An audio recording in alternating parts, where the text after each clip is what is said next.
আপনি আপনার reels video ফেসবুকে কিভাবে সঠিক নিয়মে আপলোড করবেন। তো আপনি আপনার সঠিক নিয়মে যদি আপলোড করতে চান তাহলে আপনার রিলস ভিডিও আপলোড করার জন্য প্রথমে আপনি এইখানে যাবেন, এইখানে যাওয়ার পর একটা ক্লিক করুন এই প্লাস আইকনে ক্লিক করার পর আপনি যে ভিডিওটা রিলসে আপলোড করতে চান সেই ভিডিওটা আপনি সিলেক্ট করবেন। তো আমি এই ভিডিওটা সিলেক্ট করে দিলাম, আমি এই ভিডিওটা আপলোড করতে চাচ্ছি। যেহেতু আমি এই ভিডিওটা আপলোড করব তো এখানে আমি এটা ভিডিওটা সিলেক্ট করে দিয়েছি। তো সিলেক্ট করে দেওয়ার জন্য এখানে যে টাইটেলটা লিখতে হবে, দেন আমি টাইটেলটা একটু পরে লিখতেছি, বাট আমি আপনাকে বিষয়টা একদম সম্পূর্ণভাবে খুলে মুলে বলতেছি। ভিডিওটা আপলোড করার সঠিক যে নিয়ম সেটা আমি কিভাবে আপলোড করি সেটা একদম বিস্তারিত খুলে আমি আপনাকে বলবো। তো ভিডিওটা আপলোড করার আগে সর্বপ্রথম যেটা করবেন, আপনার ভিডিও রিলেটেড এইখানে একটা টেক্সট লিখে দিবেন। দেখেন আমি আমার যে ভিডিওটা বানিয়েছি সেই বিষয়ে একটা টেক্সট লিখে দিচ্ছি। দেন এইখানে এই টেক্সটটা লেখার কারণে সবাই ভালোভাবে বুঝতে পারবে। দেন একটু লক্ষ্য করে দেখেন আমি এখানে কি লিখছি, রিলস আপলোড করার সঠিক নিয়ম। দেখেন আপলোড করার সঠিক নিয়ম। তো এই টেক্সটটা যদি আপনি লিখে দেন তাহলে মানুষের একটা চোখে পড়বে, আর চোখে পড়ার কারণে আপনার এই ভিডিওটা প্লে করবে। দেন আপনি এই টেক্সটটা একটু বড় করে দিবেন যাতে মানুষ ভালোভাবে বুঝতে পারে। তো এটা হয়ে যাওয়ার পর আপনি এবার নেক্সটে ক্লিক করবেন। এটা নেক্সটে ক্লিক করার পরে দেখেন এবার আছে মেন বিষয়, এইখানে দেখেন যে লেখা আছে শিডিউল। তো আপনি ভুলেও এই শিডিউলে ক্লিক করবেন না। শিডিউল দিলে আপনার এই ভিডিও শিডিউলে করে রেখে যদি আপলোড করেন তাহলে আপনার এই ভিডিওটা প্রোফাইলে শো করবে না।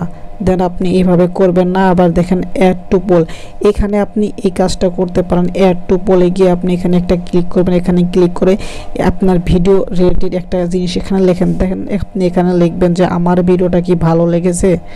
দেন আমি এখানে লিখে দিচ্ছি ভালো লেগেছে নাকি, দেখেন এ ঠিকভাবে লিখে দেবেন।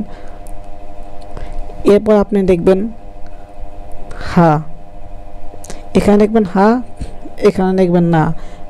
মানে হচ্ছে এই রিলস ভিডিওটার ভোট, মানুষ যখন এটা বেশি মানুষ যখন এটা কমেন্ট করবে তখন আপনার এই ভিডিওটা পরে তো যাওয়ার আরও সম্ভাবনা বেশি বেড়ে যায়। দেন তৃতীয় অপশন, এই কাজটা ভুলেও করবেন না, কোলাবোরেশন, কারো অনুমতি ছাড়া কখনো এই কাজটা করবেন না।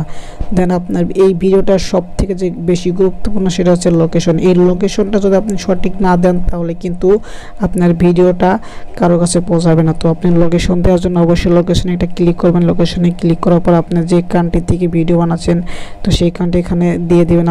আমি যেহেতু বাংলাদেশ থেকে ভিডিও বানাচ্ছি তো অবশ্যই আপনি বাংলাদেশ দিয়ে দিবেন।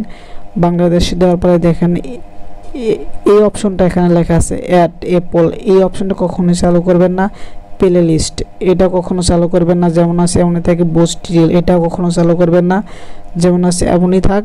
এরপরে দেবেন ক্যাপশনে ক্লিক করার পরে অটো এই অপশন চালু থাকবে, এটাই এরকমই থাকবে, কিছু করবেন না। ব্যাকে আসবেন, ব্যাকে আসার পর সি মোর সেটিং, এখানে আসবেন আর্নিং, সেম এখানে যেরকম আছে এরকমই থাকবে, কিছু করার দরকার নেই। দেন আপনি এই যে টেক্সট এবি টেক্সট এখানে একটা ক্লিক করবেন। এখানে ক্লিক করার পর কভার টেক্সট এখানে ক্লিক করবেন। এইখান থেকে আপনি আপনার কভার ফটোটা চেঞ্জ করে ভিডিওর যে সঠিক আকর্ষণ এটা আপনি সামনে দিতে পারেন।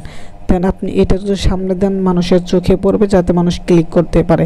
তো আমি এখান থেকে একটা কভার পেস্ট সিলেক্ট করে দিয়েছি, আপনার ইচ্ছা মতো দিয়ে দিবেন। একটু নিচে আসবেন, নিচে আসার পর দেন অ্যাড টপিকটা আপনি ভুলেও সিলেক্ট করবেন না। অনেক মানুষ এই টপিক সিলেক্ট করার কারণে আপনার ভিডিওটা সঠিক মানুষের কাছে পৌঁছে না। যখন আপনি টপিকটা তখন আপনি সিলেক্ট করবেন যখন আপনার ভিডিও রিলেটেড সঠিক টপিকটা বেছে নিতে পারবেন, তখন দিতে পারেন। আর টপিক সিলেক্ট করার বেশি প্রয়োজন নেই, কারণ টপিক ছাড়াও আপনার ভিডিও মানুষের সামনে পৌঁছাবে। টপিকটা দেওয়ার কোনো দরকারই নেই, আপনি টপিক দেওয়ার দরকার নেই। এবার দেবেন টাইটেলটা দেওয়ার আগে এটা কিন্তু সব থেকে বেশি গুরুত্বপূর্ণ, অবশ্যই এই জিনিসটা ভালো করে খেয়াল রাখবেন। তো টাইটেল দেওয়ার আগে সর্বপ্রথম যেটা করবেন হচ্ছে একটা হ্যাশট্যাগ দিয়ে দিবেন, হ্যাশট্যাগ দিয়ে বাংলা দিয়ে লিখে দিবেন আপনার ভিডিও রিলেটেড সঠিক কিছু কথা আপনি লিখে দিবেন। দেন এবার আপনি আপনার ভিডিও রিলেটেড যতগুলো হ্যাশট্যাগ আছে সবগুলো ব্যবহার করবেন, তবে হ্যাশট্যাগ ব্যবহার করবেন যেগুলো মিলিয়ন। অবশ্যই যদি আপনি হ্যাশট্যাগ মিলিয়ন ব্যবহার করতে পারেন, তবে অবশ্যই যেই হ্যাশট্যাগুলো দেবেন সেই হ্যাশট্যাগ যেন মিলিয়ন পরিমাণ হয়ে থাকে, তাহলে আপনার এই হ্যাশট্যাগ এবং টাইটেলটা সঠিক কাজে লাগবে। দেন এবার আপনার কাজ শেষ, এবার আপনি দিবেন শেয়ার নাও।